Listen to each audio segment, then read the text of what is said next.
All right, welcome back to Life It with DVD. Thanks for watching and being here. Today, I wanted to talk about why you self sabotage and how to finally stop. Um, so, you know, it seems like you're doing so well, right? Diet is working, project is on track, your relationships are going amazing. And then all of a sudden, out of nowhere, right, you just did something that unexplicably undermined, all of your progress, all of the kind of good vibes that you were making. Maybe you procrastinated, you had an extra slice of cake, you picked a fight. Why do we do these things, right? Why do we do these things that don't make logical sense? And often ruin the very things that we're trying to figure out on our, in our lives. Um, so it might feel like a mystery, but this isn't random weakness. It's self sabotage typically. Now this can look a variety of different ways, but what we want to drill down into here is why are we doing it? So ultimately, self sabotage is a protective mechanism. It's our unconscious or subconscious mind would rather have a familiar feeling.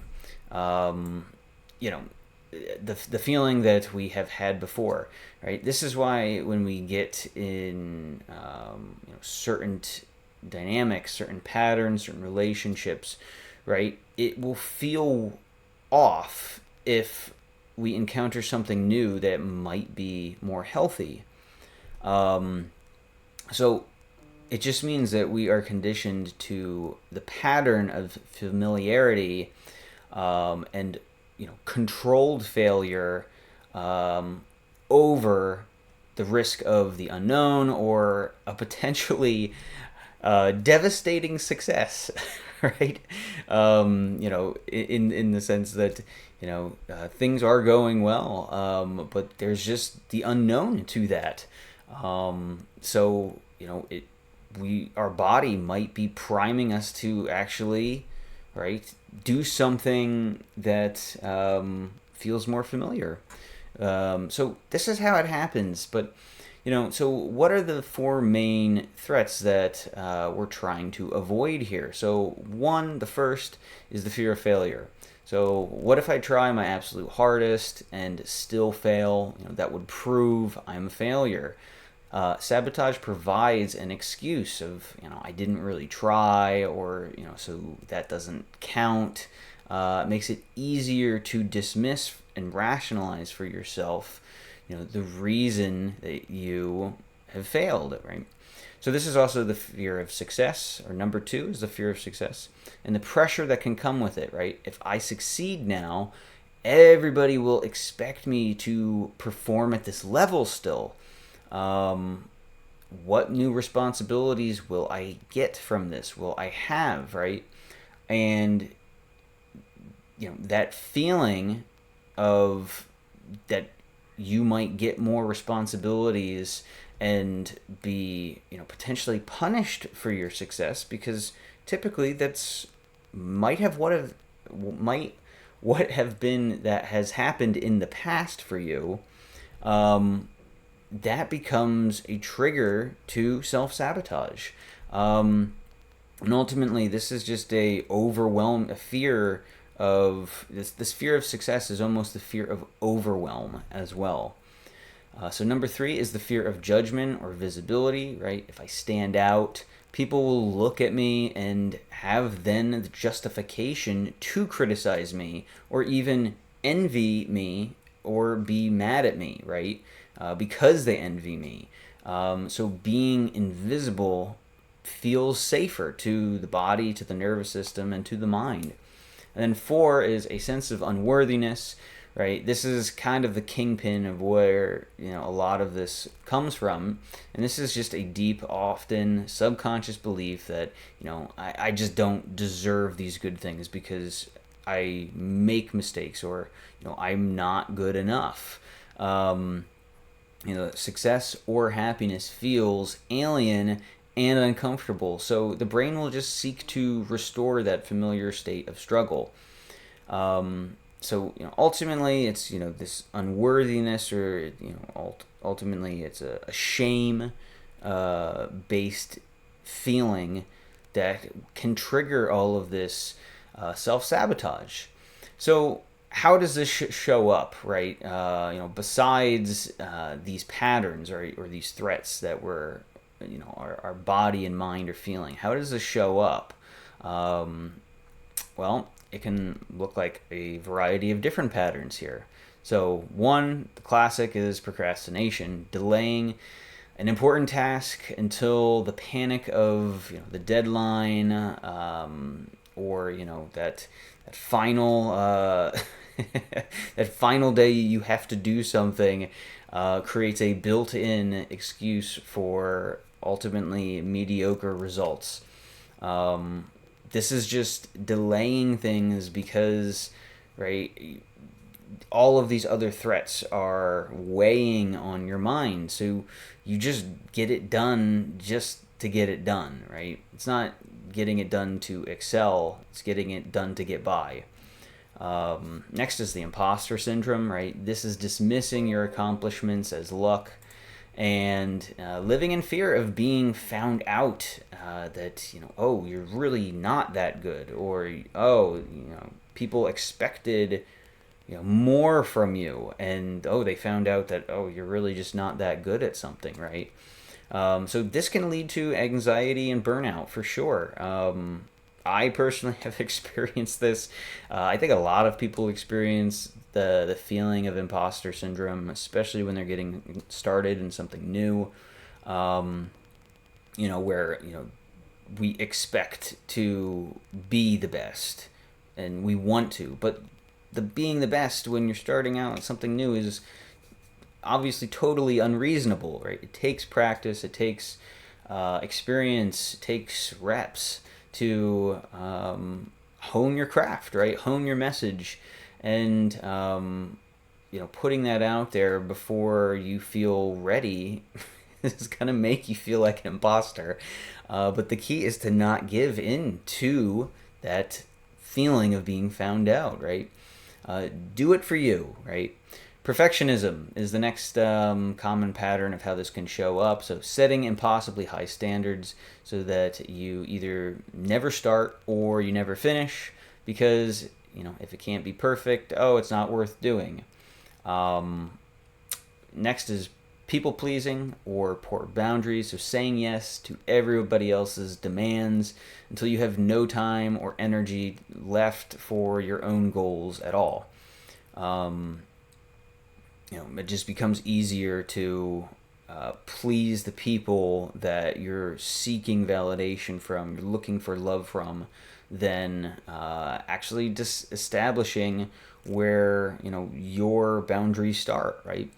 And then the last here is creating unnecessary chaos. So just doing things, starting drama or problems to distract yourself from the real work that you need to do, or the real relationships that you want to have.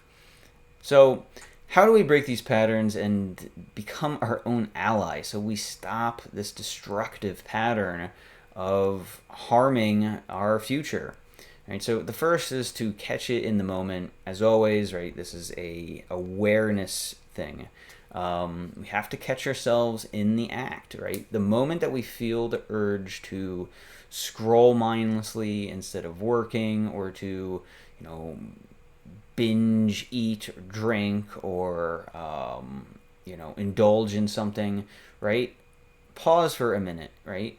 Name it, right? Is this healthy, or is this self-sabotage, right? Just noticing it robs it of its automatic power without allowing our body to get in motion from our subconscious mind just propelling us that direction, as it always has, right?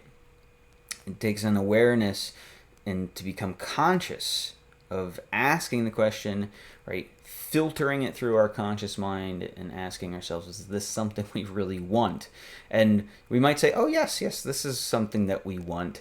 But is it really what we want, right? Is it really something that we're, that is building us up as opposed to harming us? So step 2, interrogate the fear. Ask yourself, what is my brain trying to protect me from right now? Is it, the fear of failure? Is it the fear of judgment? What is it? Get specific with it. What are you avoiding? Shine a light on this hidden why, right? And once you start to take a look at that, right, you can then, step 3, begin to reframe the outcome, right? Challenge the fear. Even if, I fail, or, whatever this is, whatever you're doing, even if you fail, like, what's the worst that can happen, right? If you make this video, or you look at something a different way, right? What's the worst that is going to happen? You might learn something. Even if you're fearing judgment from other people, fearing success, ultimately people forget real quickly. Most people don't realize how little other people think about them. So, right, live your life. Don't get caught up in all of these fears of threats, because ultimately it's based on nurture, or the conditions that you had in the past that aren't necessarily going to repeat themselves if you allow it to happen, right? This takes conscious change of you hijacking your unhealthy patterns here of self-sabotage. So, right, you can learn something, if you succeed, right? Can I handle the new responsibilities? Yeah, probably you can. And if it feels overwhelming, good, right? That means you have the opportunity to grow, and you should be thankful for that. But, right, once again, that's a nervous system issue, right? If you're feeling overwhelmed, right, maybe there's certain things in your environment that, not just your mind, and the self-sabotage that comes from it, but there's other things that you need to work on to help ease that anxiety and that overwhelm. So maybe that's a good topic for another video. But step 4, redefine success and embrace that it is good enough. Perfectionism is sabotage in disguise, right? Set a goal to do just a B job, right? A B minus C job. Just try to do it a little bit above average, right? Just ship it. Just publish it. Get it done. Completed is always better than perfect in today's world, especially if you're practicing. Right? Completed is always better, because perfect never gets done, right? If you're expecting something to be the best, right, often you're going to be putting a lot of pressure on yourself to do that, and ultimately it's going to lead to this cycle of self-sabotage again. So step 5, celebrate the small wins, build self-trust in yourself. Every time that you follow through on a commitment to yourself, send a message to your brain, right? You did it. You are reliable.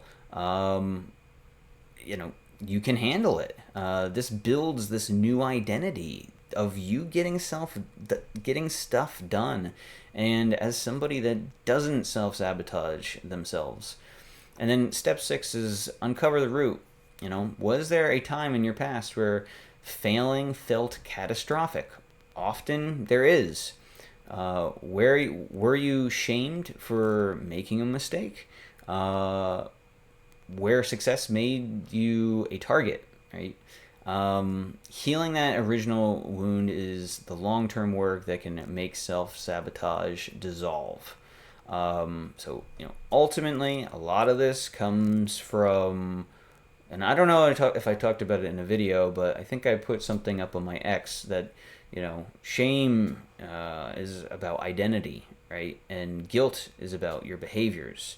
And, if there was a lot of shame in your household growing up, that can lead to these patterns of self-sabotage because, ultimately you were conditioned, you were nurtured in a way that fostered this internal parent, this inner critic that, or your inner boss or whatever, right? People that you looked up to, that you seeked out for love or validation or worth or whatever, right?